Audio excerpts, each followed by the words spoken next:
Hello my dear friends, you're on the Military Summary channel, and today we will discuss the situation in Ukraine on the 23rd of July of 2024.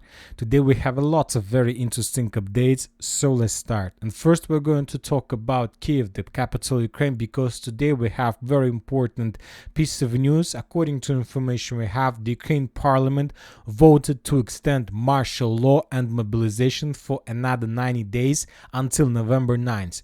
And I'll remind you that this extension of martial law and mobilization was conducted by illegal parliament and illegal president of Ukraine Zelensky. Both terms of parliament and Zelensky himself ended in May of 2024. So this is the first case probably in the world of new Ukraine, of modern Ukraine, after the Soviet Union collapsed, when somebody no name extended his own power without having the rights to do this. Now let's move further, and now let's talk about the situation on the ground. And first we're going to talk about Velika Novoselivka and Vremivka. After a very short operational pause, we start receiving more updates, new videos from this direction.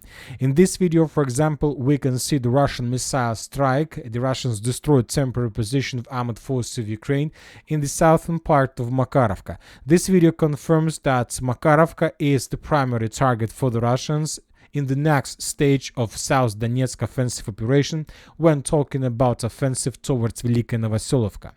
Now let's move further, and now we're going to talk about the most important road, TO524, that connects Konstantinovka, Vodyana and Ugledar in one defense chain. And today we got a lot of very interesting details. According to pro-Ukrainian mappers, the Russians during the previous 24 hours managed to improve their positions in the fields and to capture additional tree lines, additional fields, and additional fortifications of armed forces of Ukraine. According to geolocations, according to the coordinates and changes on the map, we can see that the Russians are moving using the broad front line attack, starting from Mykolaiv and ending a little bit to the south of Konstantinovka. And this report we received from the pro-Ukrainian mappers. We have another interesting mapper. I believe you are following these mappers as well. It's Live UA. And as for them, they are showing complete different situation in the ground. They are saying, according to Live UA map, as a result of offensive operation, the Russians managed to establish physical control over TO524 road a long time ago. So according to them, this is the current situation on the ground. I must say that most likely the Live map makes mistakes by saying that the Russians established physical control over this territory, but I believe that the Russians do have possibilities to send significant number of reconnaissance forces, sabotage and diverse groups, and most likely when talking about update of Live app, we are talking about the progress and control of the road by sabotage and diverse group. Anyway, despite the territory was captured by the Russians or by the diverse or sabotage groups, this is a critical situation for the Ukrainians. This is a very bad piece of news for them. Most likely during the next week or maybe during this week, the Russians will resolve the issue of TO524 road, and we're gonna start receiving first videos and first geolocations of clashes either inside of Ugledar or in the coal mine or Vodyana or Konstantinovka itself. Now let's move further. Let's talk about Krasnohorivka. Today the Ukrainian sources published a video of how they were FPV droning the Russians inside of the most western street of Krasnohorivka. We are talking about Slavianskaya street. A lot of episodes of FPV drone strikes. Some of them were geolocated, some of them weren't geolocated, but at least 3 geolocations confirms additional progress of the Russians. One FPV drone strike took place here, another here, and the third one here. Based on the video, we have adjusted the map. According to just the visual view, we can see that the Ukrainians control just around 20% of the Krasnohorivka, at least the part that located to the south of the river of Lazova. We still haven't received any updates about the farms in the most western part, and we have some doubts about the current status of the farms that located in the southwestern part. Maybe the Russians are controlling them, maybe the Ukrainians. Now let's move to the western Avdiivka direction, and after a very long operational pause, more precisely not a pause but some silence from Novoselivka Persha direction, today we got the first video that confirms complete control of this village by the Russians, at least rest of the 50% of the southern part, 50% of the southern part. In this video that was published by the Ukrainians, we can see the number of strikes conducted by the 68th Jaeger Brigade of Armored Forces of Ukraine on Russian positions inside of Novoselivka Persha. This strike was geolocated, this attack was geolocated, and this is the building that was attacked by the Ukrainians. And according to Ukrainians, this building was under complete Russian control. Based on this video, most of the mappers have adjusted their maps. We did the same, and this is the territory that we added to the territory of Russian control. So as you can see, the Ukrainians probably control just 20 or 15% of Novoselivka Persha, and most likely tomorrow or the day after, obviously until the end of this week, the Ukrainians will abandon their positions and they will leave this artillery pocket completely towards the village of Mazhova. And this is the village I'm talking about, and towards the village of Skuchne. So these are two villages, the last defense belt of the Ukrainians in this direction, but most likely the Ukrainians will abandon their artillery pocket very soon. Now let's talk about the situation in Vovche. During the previous 24 hours, we got a lot of updates that the Russians began storming this village and that there are very heavy clashes already inside on the territory of Vovche village. Some sources reported right before we start making the video that those Ukrainians who were inside of the village have already abandoned their positions and moved in direction of the fields towards the railway or towards Zhelanna.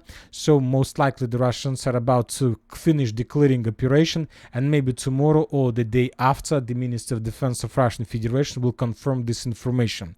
As for the fields, we have the most important updates to the west of Progress and to the northwest of Vovche. For example, in this video, we can see how the Ukrainians were trying to escape, to run away from the village of Vovche and Progress with the use of Bradley. But the Russians are saying that they attacked these armored vehicles with 2 FPV drones. As a result of the first strike, the Bradley was stabbed, and as a result of the second strike, the Bradley was completely destroyed. Very close to Progress, we have another video. In this video, we can see the movements of Ukrainian Abrams tank that was also destroyed as a result of Russian FPV drone strike. The Abrams was moving from Progress and from Vovcha towards the mainland, towards the Ukrainian positions, but as you can see, after first strike, the Abrams tank lost its become uncontrollable and then probably was abandoned or destroyed. So summarizing everything, we can make a conclusion that Ukrainians are not showing any resistance for this territory, and most likely they will fall back further in direction of Ivanovka, Veselaya, Sergeyevka and Zhelana. This is the first defense belt of Pokrovsk direction. During the previous 24 hours, we got additional updates, additional confirmation of Russian progress in Lazavatsk. As we can see, we have adjusted the map. During the previous 24 hours, for 24-48 hours, the Russians conducted massive assault operation with the use of significant number of armored vehicles and tanks towards the next village by the name of Timofeevka. We don't know for sure whether the Ukrainians managed to repel that attack or not. The video was published by the Russian sources. Anyway, despite the fact that we don't have for exact the data whether the Russians answered and got close as possible, we see the Russian vector of movements and we understand that this is the next target of the Russian armed forces: to take Timofeevka, to cut supply roads between Vozdvizhenka, Progress, and of course the road N32. This is very important point because there are lots of veto barriers, and the Russians can use this as the base stronghold for further offensive and the further movements in the northern and northwestern and western directions. Now let's move further. Let's talk about New York and Novgorodska, about Toretsk, about this territory. We have additional updates. Today the Ukrainian sources published the video how they managed to discover, first of all, the 2 pair of Russian Su-25 Storm aircrafts. The Ukrainians launched missile, as you can see, and as a result of this attack, the Ukrainians managed to bring down 1 Russian Su-25, which is very interesting and important. Most likely the Ukrainians were attacking the Russian forces from these strongholds that located in this forest. The Ukrainians were attacking something like this, and as you can see, this is very important foothold for the Ukrainians, and this is exactly the area where the Russians are moving too. So as during the previous days, we got a lot of updates of how the Russians improved their positions in the north and the northeastern direction from this stronghold, and how the Russians were moving from New York itself towards this forest as well. And today the Russians published the video of how they were bombing and attacking this territory with Ka-52 helicopters. We see that there were lots of explosions, and most likely tomorrow or the day after, the mappers will adjust the maps and show this territory also under complete Russian control. The main purpose and the main goal of armed forces of Russian Federation in this direction is to capture the villages and cities like Sukhaya Balka, Valentinovka, Pantelimonovka, Alexandropol. This is a very important stronghold, this, let's say, accumulation of cities and towns, and the Russians during the previous phases of the special military operation tried to attack this area from the south, but most of those attacks were repelled, so the Russians suffered losses, and now as you can see the Russians are moving in the same direction, but now the Russians are moving from New York itself to this line, and according to information we have, the Ukrainians don't have prepared positions and fortifications considering this way of attack from the Russian side. Now let's talk about Petrovska Gora. The Ukrainian sources published the video of work of 425th separate special storm battalion Skala, the Rock. In this video we can see how the Ukrainians using Bradley and infantry landed their soldiers and troops inside of the city, how the Ukrainians were trying to counterattack the Russians. There are a lot of geolocations, there are a lot of positions, most of them were geolocated and added on map, and exactly based on this video most of the mappers have adjusted their maps. Considering everything, we have colored this part of Petrovska Gora, this part of Novgorodska under complete Russian control. So this red square is currently under Russian control. The Russians, as you can see, managed to dig in deeper, but the Russians are not moving further. Now the Russians mainly are focused in movement deep inside of eastern part of New York and in movements towards this line that we've discussed a minute ago. Now let's talk about Toretsk and Pivnichne Pivdine. During the previous 24 hours we haven't received a lot of updates, just regular activity on the ground. We have some adjustments on map that we have already discussed. In this video we can see the movements of Russian stormtroopers from the south and the northern direction. Significant number of soldiers were moving, probably they were moving and heading towards the mission to reinforce the Russian soldiers inside of the citadel. I'll remind you that there are very heavy clashes right now in the Pivnichne citadel, but this citadel is about to be captured by the Russians. So, and this is another reinforcement that we're heading to reinforce the Russian soldiers inside of this territory. So the Russians during this video managed to cross significant territory. They started here. The Russians started their movements here and they entered the citadel from this point. So they bypassed around 1 kilometer under open air under complete control of Ukrainian FPV drones.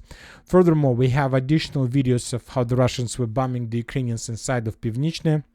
In this video we can see the movements of Ukrainian soldiers who were taking their positions, who were clearing and securing the area before say giving battle and fights to the Russians. The Russians discovered of course the Ukrainian movements and start bombing their positions.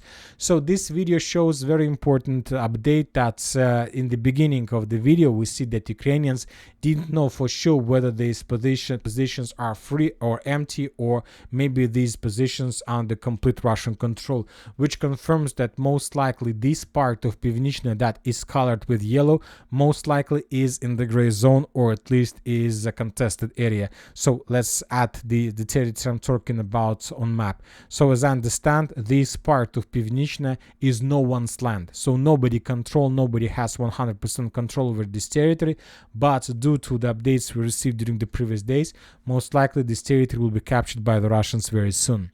Now let's talk about Chasiv Yar. We have additional updates. The Russians began full-scale offensive operation along the railways, as I understand. Now the Russians began artillery, has concluded significant artillery preparation in this area, and the Russians are planning to move along the railways. During the previous 24 hours we got at least 2 videos from this area.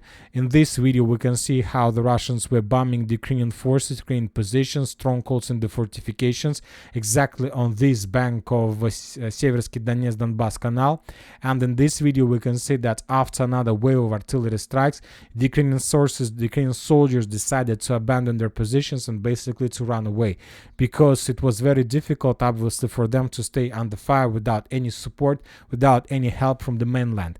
This video maybe from one side confirms that Ukrainians abandoned their positions, and now that the Russians are going to enter this territory without any resistance from the Ukrainian side. So once again, most likely the battle in the central part of Chasiv Yar, we're going to start receiving first videos of this battle maybe even tomorrow or this upcoming night of the local time. Now let's talk about Siversk. There are very heavy clashes in this direction as well. During the previous 24 hours, the Russians published significant number of videos of how they were suppressing and destroying Ukraine machine gun positions, anti-tank positions, warehouses of artillery shells and munition. So this is something like artillery preparation. The Russians are about to continue moving further in direction of Siversk. Today, the Ministry of Defense of Russian Federation confirmed that as a result of clashes during the previous days, the Russians captured the village of Ivano-Darivka.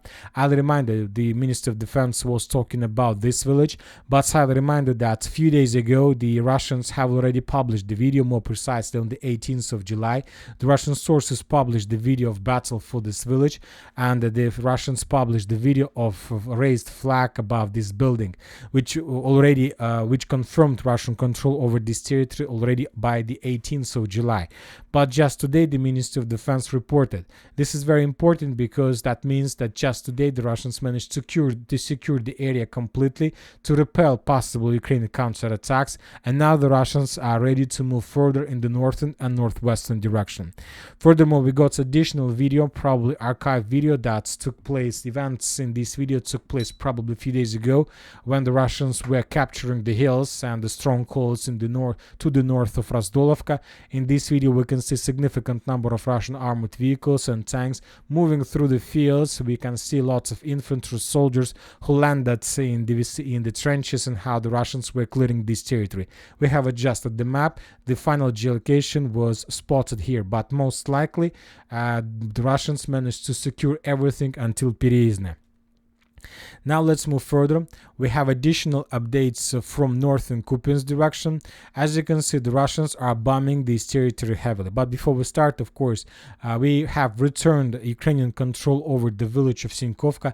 I'll remind you that some pro-Russian sources reported that the village was captured by the Russians. Later, it was reported that it was too early to state about Russian control. There was a video where the Russians, using the Sons of Anarchy, were trying to capture the village, but we can't call this operation as the operation as a result of the Russians captured the entire village. It's just two motorcycles that were heading towards the village, and that's it, nothing more.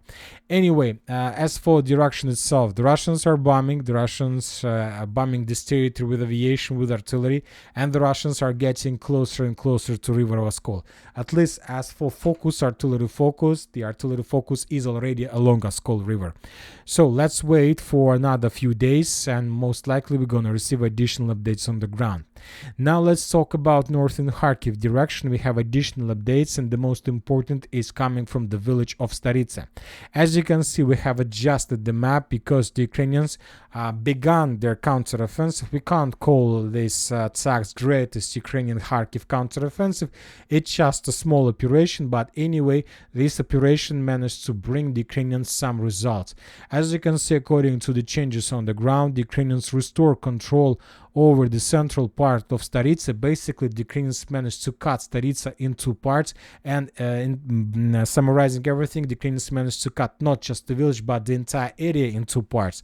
Currently, there are some Russian soldiers most likely in this part. Of course, the Russians still have possibilities to they still have communications and connections with the mainland through the forest. Maybe it's not very easy, not very comfortable, but they still have possibilities to show defense and to show resistance for the Ukrainians.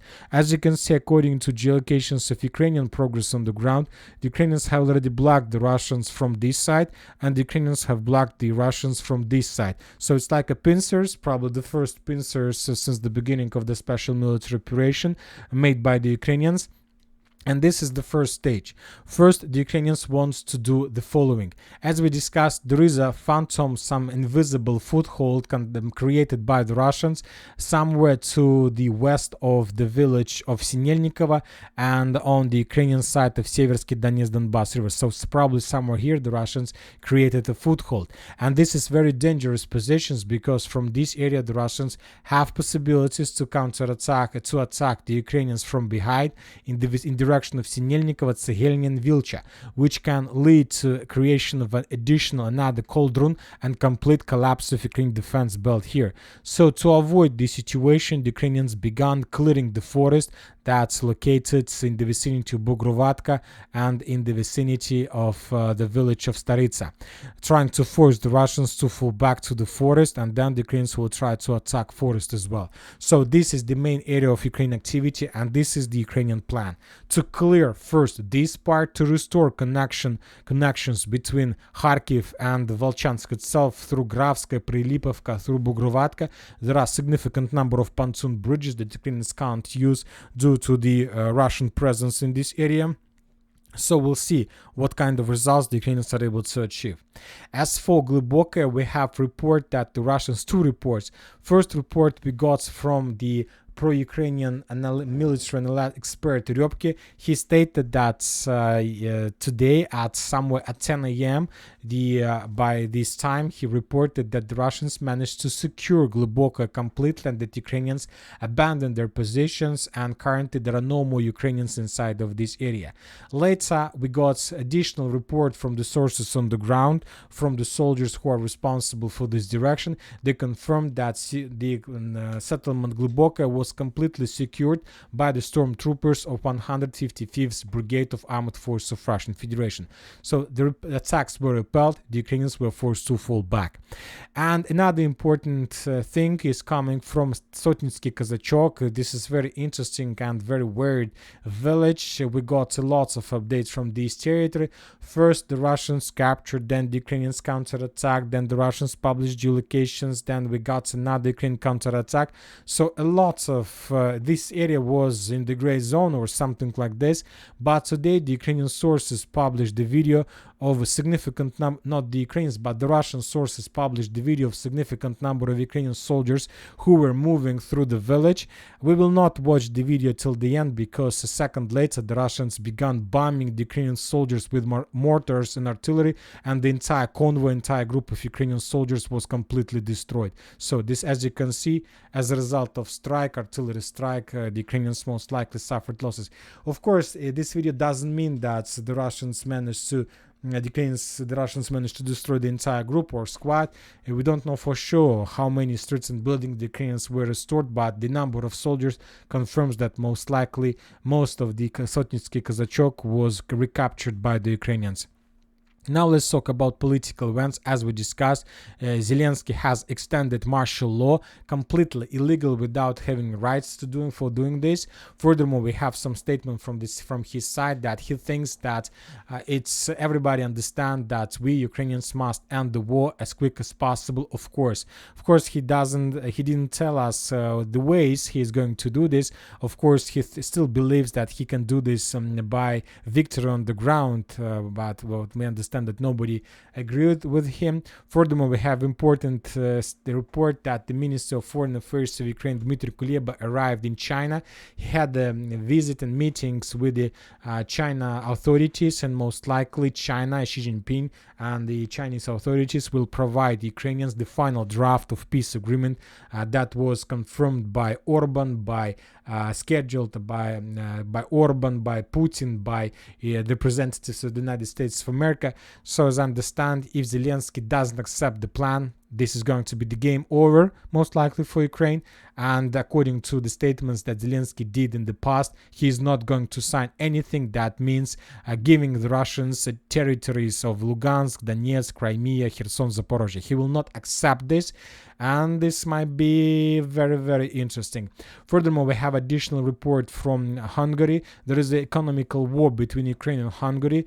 The Hungary blocks the support from European Union Peace Fund, and this of course made Ukrainians very mad, and they, from the Ukrainian side, they blocked the support, the transit of oil and gas to the same country. So very powerful wars that can lead also to some unpredictable consequences and the results.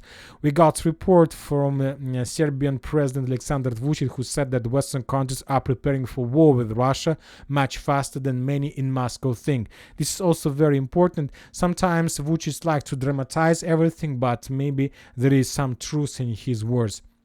And of course, the I don't know how to call this, some balagan is continue happening in the Washington, in the United States of America. Joe Biden returned back office after his illness, after his situation that he wasn't at work for 6 days. Furthermore, we got report that Democrats in Congress supported the nomination of Kamala Harris as the candidate for the US president election. And as I understand, the most interesting part is about to begin. We got report that US Secretary of State Antony Blinken will leave his post if Kamala Harris wins, writes the Wall Street Journal. As you can see, there is a conflict between some groups of Democrats and many of people of former, let's say, Biden office will lose their positions. And that's it for this video. Military Summary channel reminds we condemn any violence in the world. Thank you for watching. Subscribe to my channel, put your likes to my Patreon, and have a good day. Bye bye.